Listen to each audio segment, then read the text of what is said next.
Praise the Lord. आज मैं एक छोटी सी स्टोरी के साथ शुरुआत करना चाहूँगी। स्टोरी कुछ ऐसा है, मान लीजिए कि एक पर्सन है जो बहुत ही ज़्यादा धनी है, पावरफुल है, और अगर कोई प्रॉब्लम भी आ जाए तो उसे डील करके जीतना कैसे, ये सब इसे आता।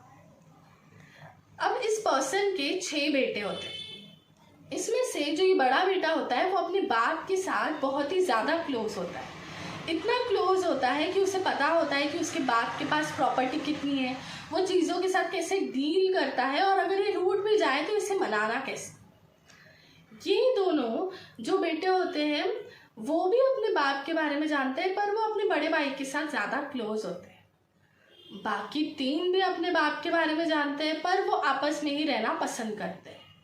अब ऐसा है कि इस बाप ने अपने बच्चों के लिए एक बहुत ही खूबसूरत जगह खरीदी होती है, और इस बाप ने अपने बड़े बेटे से कहा होता है कि अपने भाइयों को जाके बोल कि जो जगह मैंने उनके लिए खरीदी है वो जाके देख कर आए और बताएं कि उन्हें कैसी लगी।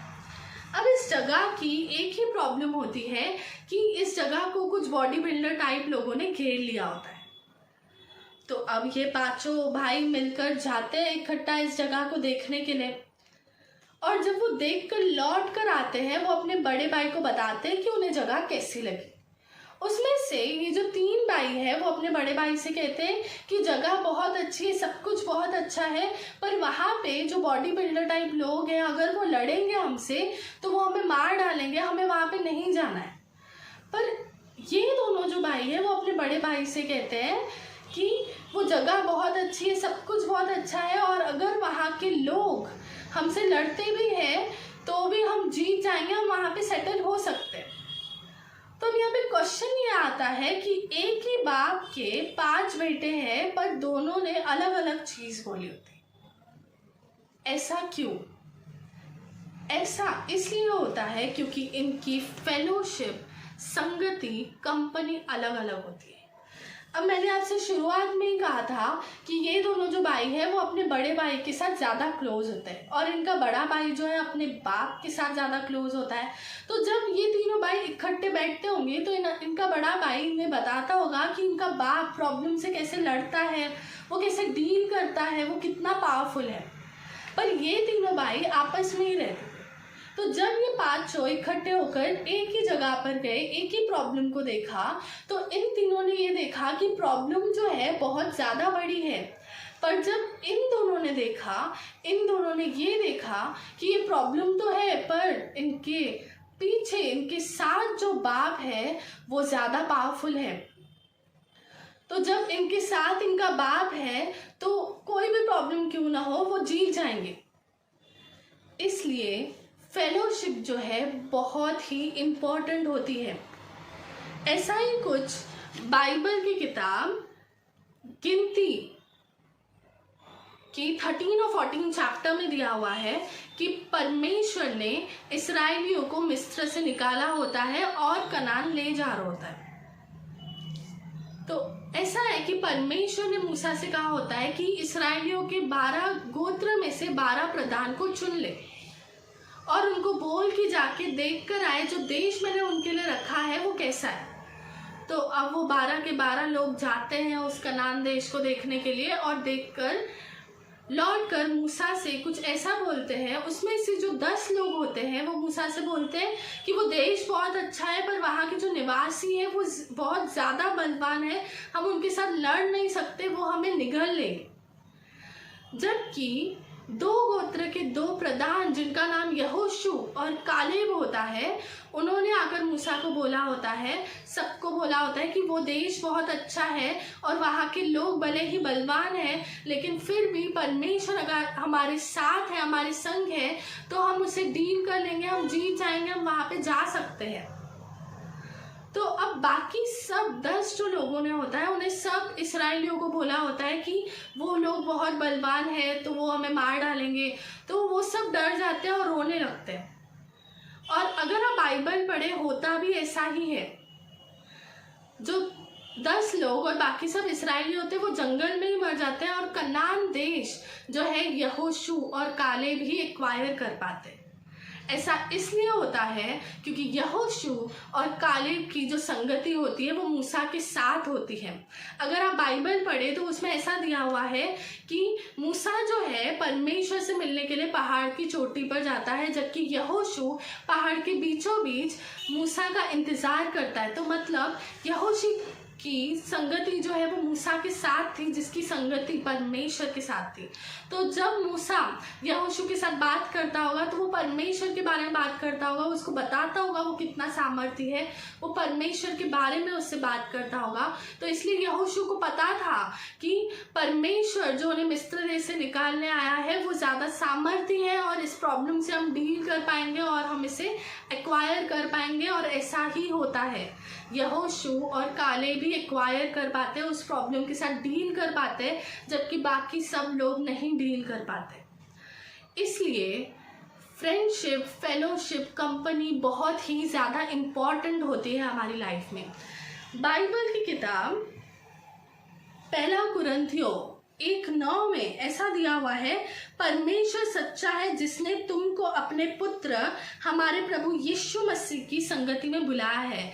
परमेश्वर ने हमें यीशु मसीह की संगति में बुलाया है। यीशु मसीह ने कहा कि वो जगत की ज्योति है। तो जब हम जगत की ज्योति के साथ लिंक होते हैं या हम उन लोगों के साथ लिंक होते हैं जो परमेश्वर के साथ जुड़े हुए होते हैं, तो वो होप, वो लाइफ हमारे अंदर आती है और हमें स्ट्रेंथ से भरती है और हम उस प्रॉब्लम को डील कर सकते हैं और जीत सकते हैं। और बाइबल की किताब पहला यूहन्ना 1:3 में ऐसा लिखा हुआ है, परमेश्वर का दास कहता है, जो कुछ हमने देखा और सुना है उसका समाचार तुम्हें भी देते हैं। परमेश्वर के दास ने जो भी देखा और सुना है परमेश्वर के ग्रेस से देखा और सुना है, इसलिए कि तुम भी हमारे साथ सहभागी हो, इसलिए तुम भी हमारे साथ फेलोशिप रखो, क्योंकि हमारी मतलब उनकी, परमेश्वर के दास की जो फेलोशिप होती है वो परमेश्वर के साथ और परमेश्वर के पुत्र यीशु मसीह के साथ होती है। इसलिए फेलोशिप, फ्रेंडशिप, कंपनी बहुत ही ज़्यादा इम्पॉर्टेंट होती है। लोग बोलते हैं कि दुख बांटने से कम होता है, ये सबसे बड़ा झूठ है। दुख आप कैसे लोगों के साथ बांटते हैं वो डिसाइड करता है कि आपका दुख कम होगा या बढ़ेगा। बहुत लोग ये सुनकर दुख बांटने से कम होता है तो अपने मोहल्ले को सारी प्रॉब्लम बताते हैं और जो बिल्डिंग में रहते हैं वो सब फ्लोर्स को, ए विंग, बी विंग, सबको बताते हैं और एट द एंड होता क्या है, वो और ज़्यादा डिप्रेस हो जाते हैं। अपनी प्रॉब्लम्स को उनके साथ शेयर करें जिनका आपको लगता है कि उनके पास सल्यूशन होगा या वो आपके लिए प्रार्थना कर सके। ये बहुत ही ज़्यादा इम्पॉर्टेंट है। अगर वही व्यक्ति जो पूरे मोहल्ले को बताता है वो बहुत ज़्यादा डिप्रेस हो जाता है, वही व्यक्ति अगर किसी परमेश्वर के दास के साथ या कुछ ऐसे पर्सन के साथ शेयर करे जो परमेश्वर के साथ जुड़ा हुआ है या परमेश्वर से डायरेक्टली प्रार्थना करे, तो आप देखेंगे कि वो एक स्ट्रेंथ से भरे हुए होंगे और वो उन्हें बोलेंगे कि हम आपके लिए प्रार्थना करते, वो एक होप से भरे हुए होंगे और वो उस प्रॉब्लम से निकल आएंगे। ये मेरा एक पर्सनल एक्सपीरियंस रहा है। जब भी मुझे पहले कभी प्रॉब्लम होता था तो मेरी जो फ्रेंड्स होती थी, 1-2 फ्रेंड्स होती थी, मैं उन सबको जाके बोलती थी कि मुझे ये प्रॉब्लम है और एट द एंड ऐसा होता था कि मैं और ज़्यादा डिप्रेस हो जाती थी। पर वही चीज़ मैं अपने पासबान से जाकर कहती थी तो वो हमेशा मुझे 2 चीज़ बोलते थे। एक तो वो मुझे या तो परमेश्वर का वचन बताते थे जो मुझे एक होप से भरता था, एक स्ट्रेंथ से भरता था और मैं उस प्रॉब्लम से बाहर निकल आती थी, एक खुशी से भरता था। दूसरी, या तो वो बोलते थे कि बेटा मैं आपके लिए प्रार्थना करता हूँ, परमेश्वर आपके लिए मार्ग निकालेगा। तो फेलोशिप, उनके वर्ड्स बहुत ज़्यादा इम्पॉर्टेंट होते हैं। आजकल ऐसा है कि अगर आप किसी को अपनी प्रॉब्लम बताएं तो वो आपको और बड़ी प्रॉब्लम बताएंगे और लोग हंसते भी हैं इस बात पर। जैसे मान लीजिए मैंने अगर किसी से कहा कि मेरा बीपी जो है वो हाई हो गया, तो वो सामने वाला पर्सन कहता है कि मेरे किसी कांटेक्ट में भी किसी के साथ ऐसा हुआ था और उसके वजह से उसकी डेथ हो गई। तो अब अगर एक पर्सन ऑलरेडी डिप्रेस है, आप उसको बता रहे हैं कि उसके वजह से उसकी डेथ हो गई, तो आप सोचो उसका क्या हाल होगा। तो अगर ऐसे उसकी डेथ नहीं भी हो, सिर्फ सुनकर कि उसको हार्ट अटैक आया, उसकी डेथ हो गई, तो उसको पेन होना स्टार्ट हो जाता है। अब अगर किसी को सुसाइडल अटैक आते हैं और उसका दोस्त बोलता है कि मुझे भी लगता है कि सुसाइड करना चाहिए, तो उन दोनों में से जो ज़्यादा डिप्रेस होगा वो जाकर सुसाइड अटेम्प्ट करेगा। इसलिए अपने वर्ड्स को केयरफुली यूज़ करें और आप किसके साथ क्या शेयर कर रहे हैं उसका ध्यान रखें। अपनी फ्रेंडशिप को वाइजली चूज़ करें। Choose your friends wisely. आप फेलोशिप जिसके साथ रखते हैं, आप जिसके साथ रोज संगति में होते हैं, वो कैसे है वो बहुत ज़्यादा इम्पॉर्टेंट होता है।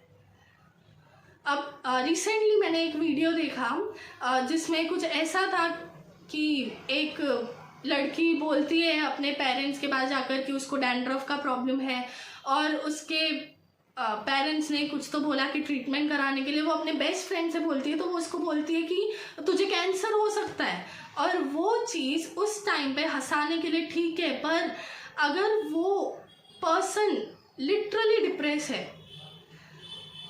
और आप उसको बोल रहे हैं कि इससे और बड़ी प्रॉब्लम हो सकती है, तो क्या आपको लगता है कि वो उस चीज़ को लेकर हंसेगा? क्या ये रियल लाइफ में अप्लाई होती है? बिल्कुल नहीं होती है। आप चेक करें, आप जिन लोगों के साथ शेयर करते हैं और वो कैसे वर्ड्स बोलते हैं, वो आपके ऊपर बहुत ज़्यादा अफेक्ट करती है। तो इसलिए अपने फ्रेंड्स, अपनी फेलोशिप, अपनी कंपनी वाइजली चूज़ करें। Amen. God bless you all.